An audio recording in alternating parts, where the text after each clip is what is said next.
سواری کریں گے، کہیں ان کے صحابہ کا تذکرہ کیا گیا، کہیں ان کی خوبصورتی کا تذکرہ کیا گیا۔ ہمارے ہندو بھائیوں کی کتابوں میں بھی ہمارے نبی کا تذکرہ آپ کو ملے گا۔ الذی یجدونہ مکتوبا عندہم فی التوراۃ والانجیل، اس نبی کا تذکرہ تم کو صرف قرآن میں نہیں ملے گا، دوسری آسمانی کتابوں کے اندر ملے گا۔ اور کہتے ہیں کہ جادو وہ ہے جو سر چڑھ کے بولے۔ میرے نبی کی تعریف تو آپ کے دشمنوں نے بھی کی ہے، جو زندگی بھر آپ کے دشمن رہے انہوں نے بھی آپ کی تعریف کی ہے، جنہوں نے آپ کا کلمہ پڑھا انہوں نے بھی آپ کی تعریف کی ہے، اور جنہوں نے آپ کا کلمہ نہیں پڑھا انہوں نے بھی آپ کی تعریف کی ہے۔ 1980 میں کتاب چھپتی امریکہ سے، کتاب کا نام ہے The 100 گریٹ پرسنالٹیز، دنیا کے 100 مہان ویکتی۔ کتاب کا رائٹر کون ہے؟ ایک عیسائی اسکالر ہے، اس کا نام ہے doctor Michael Hart. Doctor Michael Hart نے دنیا کے 100 مہان ویکتیوں کی اوپر ایک کتاب لکھی۔ وہ عیسائی تھا، اس نے عیسیٰ علیہ السلام کو 3 نمبر پر رکھا، اس نے گوتم بدھ کو 14 نمبر پر رکھا، اس نے مہاویر جین کو 99 نمبر پر رکھا۔ اس نے اپنی اس کتاب میں اگر پہلے نمبر پر رکھا، اور پوری دنیا کی تاریخ پڑھنے کے بعد پہلے نمبر پر رکھنے کے لائق اگر اس کو کوئی انسان نظر آیا تو وہ جناب محمد الرسول اللہ صلی اللہ علیہ وسلم نظر آئے۔ اس نے اپنی اس کتاب میں نمبر 1 پر اللہ کے نبی کو رکھا۔ اس کی کتاب انگلش میں چھپی، آج تو اردو میں بھی اس کا ٹرانسلیشن ہو چکا ہے، آپ کو مل جائے گی۔ انگلش میں کتاب چھپی، کتاب جب چھپی تو بوال ہو گیا، پریس میں پوچھا گیا، پریس والوں نے پوچھا ڈاکٹر صاحب آپ تو کرسچن آدمی ہیں، آپ تو عیسائی آدمی ہیں، آپ نے عیسیٰ علیہ السلام کو 4 نمبر پر کیوں رکھا، آپ نے محمد صاحب کو پہلے نمبر پر کیوں رکھا؟ ڈاکٹر مائیکل ہارٹ نے جو جواب دیا تھا وہ آج بھی اس کی کتاب کے مقدمہ کے اندر موجود ہے۔ اس نے لکھا تھا he was the only man in history who was the supremely successful on both the religious and secular levels۔ اس نے کہا کہ پوری دنیا کی تاریخ میں، پورے دنیا کے اتہاس میں، پورے مانو اتہاس میں مجھے اگر کوئی ایسی شخصیت ملی جو مذہبی بھی ہو اور سیکولر بھی ہو، ایک طرف نماز بھی پڑھ رہی ہو اور ایک طرف 4 بیٹیوں کے باپ کا بھی فرض نبھا رہی ہو، اور 9 بیویوں کے شوہر کا بھی فرض نبھا رہی ہو، ایک اچھا باپ بھی ہو، ایک اچھا شوہر بھی ہو، ایک اچھا کمانڈر بھی ہو، ایک اچھا پولیٹیشین بھی ہو، ایک اچھا انسان بھی ہو، اگر میں نے ایسی کوئی شخصیت دیکھی ہے تو صرف اور صرف جناب محمد الرسول اللہ صلی اللہ علیہ وسلم کی دیکھی ہے۔ اس لیے میں مجبور ہوں، میں نے نمبر 1 پر اگر رکھا ہے تو اللہ کے نبی کو رکھا ہے۔ یہ میرے نبی کی شان ہے میرے بھائی۔ الذی یجدونہ مکتوبا عندہم فی التوراۃ والانجیل، میرے نبی کا تذکرہ تم کو تورات کے اندر ملے گا، تم کو انجیل کے اندر ملے گا۔ بخاری کے الفاظ ہیں، اللہ کے نبی کا تورات کے اندر تذکرہ کیسا تھا؟ صحابی کہتے ہیں کہ تورات کے اندر جب ہم نے پڑھا تو اللہ کے نبی کے بارے میں لکھا تھا لیس بفظ ولا غلیظ ولا سخاب فی الاسواق، کہ آخری نبی ایسے ہوں گے کہ ان کے مزاج میں کٹھورتا نہیں ہوگی، سختی نہیں ہوگی، ان کے مزاج میں نرمی ہوگی، ان کی زبان کے اندر مٹھاس ہوگی۔ ولا سخاب فی الاسواق، وہ بازاروں میں چلانے والے چیخنے والے بازاروں لوگوں کی طرح نہیں ہوں گے۔ لا يدفع السیئۃ بالسیئۃ، وہ برائی کا بدلہ برائی سے نہیں دیں گے۔ ولکن یعفو ویصفحوا، وہ اپنے دشمن کی خطاؤں کو بھی معاف کر دیں گے، اپنے شترو کو اپنے دشمن کو بھی معاف کر دیں گے۔ تو اس نبی کا تذکرہ تم کو تورات کے اندر بھی ملے گا، اور اس نبی کا ذکر تم کو انجیل کے اندر۔ یامرہم بالمعروف، وہ نبی تم کو نیکیوں کا حکم دیں گے، وَيَنْهَاهُمْ عَنِ الْمُنْكَرِ، تم کو برائیوں سے روکیں گے۔ یہ نبی کا 2 کام ہے، یہ نبی کا بھی کام ہے اور نبی کے ماننے والوں کا بھی کام ہے۔ نیکی کا حکم دیں گے، برائی سے روکیں گے، وہ شراب سے منع کریں گے، وہ خود شراب نہیں پئیں گے، وہ زنا سے منع کریں گے خود زنا نہیں کریں گے، وہ حرام خوری سے منع کریں گے خود حرام کام نہیں کریں گے۔ میرے پیارے ساتھیوں، ہونا تو یہ چاہیے تھا کہ شراب بندی کا ابھیان ہم چلاتے، یہ بہار گورنمنٹ کا کام نہیں تھا، یہ تو مسلمان کا کام تھا۔ ہونا تو یہ چاہیے تھا مسلمان کی بستیوں میں کہیں شراب کی دکان نظر نہ آئے اور شراب کے اڈوں پر کہیں مسلمان نظر نہ آئے، کیونکہ جتنا شراب کو آپ کے مذہب میں حرام قرار دیا گیا اور جتنے سخت جملے آپ کے مذہب میں کہے گئے اتنے کسی اور مذہب میں نہیں کہیں گے۔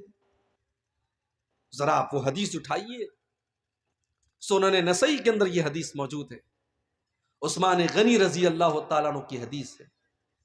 کہتے ہیں کہ وہ لوگوں شراب سے بچو، یہ ام الخبائث ہے، یہ تمام برائیوں کی جڑ ہے، یہ تمام گندگیوں کی جڑ ہے۔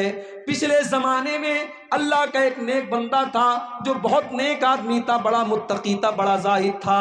ایک فاحشہ عورت نے، ایک بدچلن عورت نے اللہ کے اس نیک بندے کو اپنے جال میں پھنسانے کے لیے ایک سازش چلی، ایک چال چلی۔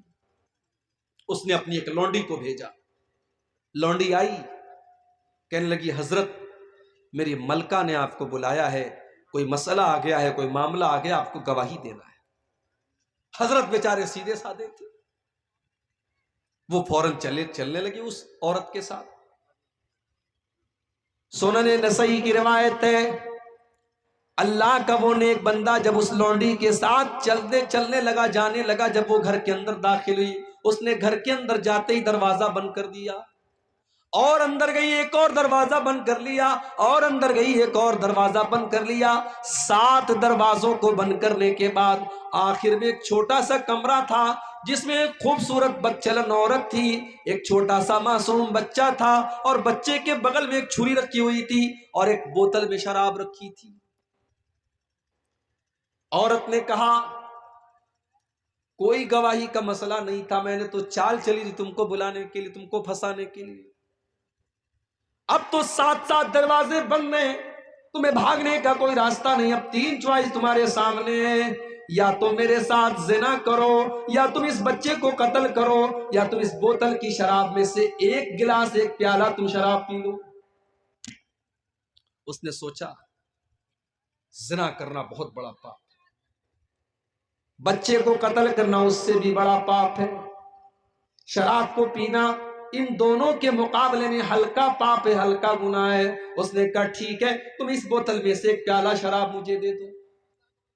ایک پیالہ شراب اس نے پی، نشہ چڑھا، اس نے ایک اور پیالہ نکالا، اس کو پیا اور نشہ چڑھا، یہاں تک کہ اس نے پوری بوتل خالی کر دی، اور جب شراب کے نشے میں دھت ہو گیا، اس نے اس عورت کے ساتھ زنا بھی کر لیا اور اس معصوم بچے کا قتل بھی کر دیا۔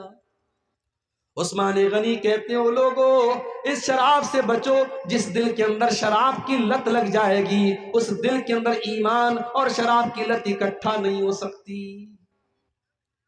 میرے پیارے ساتھیوں، آج کتنے مسلمان ہیں جو شراب پی رہے ہیں اور آج ان کے گھر والے عاجز ہیں، ان کے بیوی بچے پریشان ہیں، شراب کی اس لت کی وجہ سے آج وہ نہ اپنے بچوں کا دھیان رکھ پا رہے ہیں، نہ اپنی بیوی کا دھیان رکھ پا رہے ہیں۔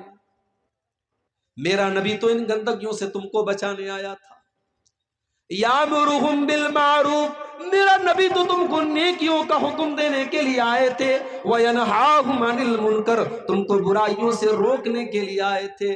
دنیا کی جتنی برائیاں ہیں اللہ کے نبی تمام برائیوں سے روکنے کے لیے آئے تھے، اور جتنے اچھے کام ہیں، جتنے نیکی کے کام ہیں، اللہ کے نبی ان نیکی کے کاموں کو بتانے کے لیے آئے تھے۔ نبی کی سیرت اٹھا کے دیکھو، آپ جو بات بیان کرتے تھے اس کے اوپر خود پورا عمل کرتے تھے۔ اگر آپ نے دنیا والوں سے یہ کہا کہ اپنی زبان سے تم جھوٹ نہ بولو، تو میرے نبی نے خود ایسی زندگی گزار کر کے دکھائی کہ آپ نے کبھی جھوٹ نہیں بولا، آپ کے اوپر کبھی جھوٹ کی تہمت نہیں لگائی گئی۔ آپ نے اگر لوگوں کو ایمانداری کا سبق دیا تو میرے نبی نے پوری زندگی ایمانداری کی گزاری۔ اگر آپ نے لوگوں کو وعدہ پورا کرنے کی شکشا دی تو میرے نبی نے کبھی وعدہ خلافی نہیں کی۔ آپ کی زندگی میں قول و عمل میں تضاد نہیں ہے، آپ کے کردار میں اور آپ کی گفتار میں فرق نہیں ہے، جو زبان سے کہا اس کے اوپر عمل کر کے دکھایا۔ اپنی امت سے کہا کہ 5 ٹائم کی نماز پڑھو، ہو سکے تو تہجد کی بھی پڑھ لو، کمپلسری نہیں ہے، ضروری نہیں ہے، انیواریہ نہیں ہے۔ اپنی امت نے کہا کہ 5 ٹائم کی نمازیں پڑھو، اور میرے نبی کا حال یہ تھا کہ رات رات بھر تہجد پڑھا کرتے تھے اور اتنے لمبے لمبے قیام کیا کرتے تھے کہ آپ کے پاؤں میں سوجن آ جایا کرتی تھی۔ اور کبھی اماں عائشہ اگر پوچھ بیٹھتی تھی کہ اے اللہ کے نبی آپ کو اتنی عبادت کرنے کی کیا ضرورت ہے، تو اللہ کے پیارے نبی فرماتے تھے افلا اکون عبدا شکورا، اے عائشہ کیا میں اپنے رب کا شکر گزار بندہ نہ بنوں؟ تو میرا نبی نیکیوں کا حکم دیتا ہے اور برائیوں سے روکتا ہے۔ وَيُحِلُّ لَهُمُ الطَّيِّبَاتِ، اور میرے نبی تم کو پاک چیزوں کو حلال کرتے ہیں تمہارے لیے۔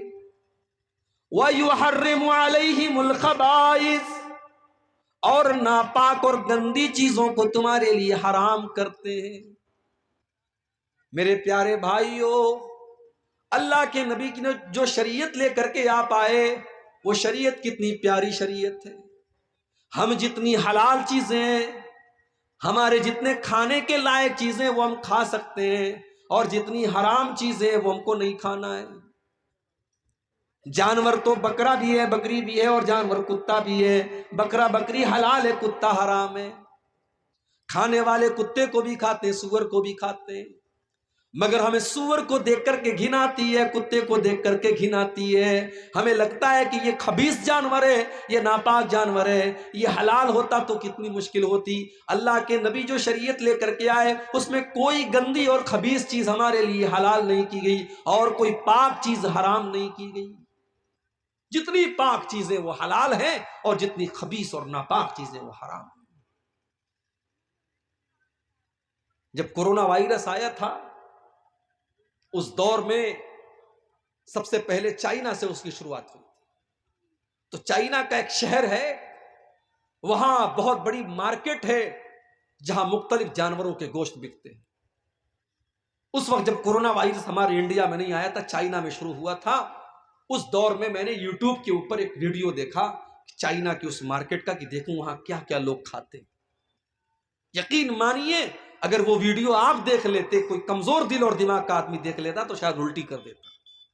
سانپ کھا رہے ہیں، سانپ کھا رہے ہیں، چوہے کھا رہے ہیں،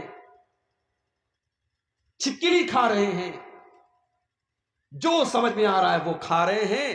وہ منظر دیکھ کر کے طبیعت میں اتنی گھن آئی میرے بھائی، دل نے اللہ کا شکر ادا کیا کہ اے اللہ تو نے کتنا بہترین مذہب ہم کو دیا، تو نے کتنا بہترین دین ہم کو دیا کہ ہم وہی چیزیں کھاتے ہیں جو آسانی سے ہم کھا سکتے ہیں، جو ہمارے لیے پاک ہیں، حلال ہیں، اور حرام چیزوں سے تو نے ہم کو دور رکھا۔ اللہ کے نبی جو شریعت لے کر کے آئے، اس شریعت کی یہ وشیشتا ہے، یہ خاصیت ہے۔ وَيُحِلُّ لَهُمُ الطَّيِّبَاتِ، حلال چیزیں، پاک چیزیں تمہارے لیے حلال کی گئیں، اور گندی اور ناپاک چیزیں حرام کی گئیں۔ لیکن اب حلال اور حرام کے بیچ میں ایک نیا مسئلہ چلا ہے، مکروہ کا۔ سگریٹ کیا ہے؟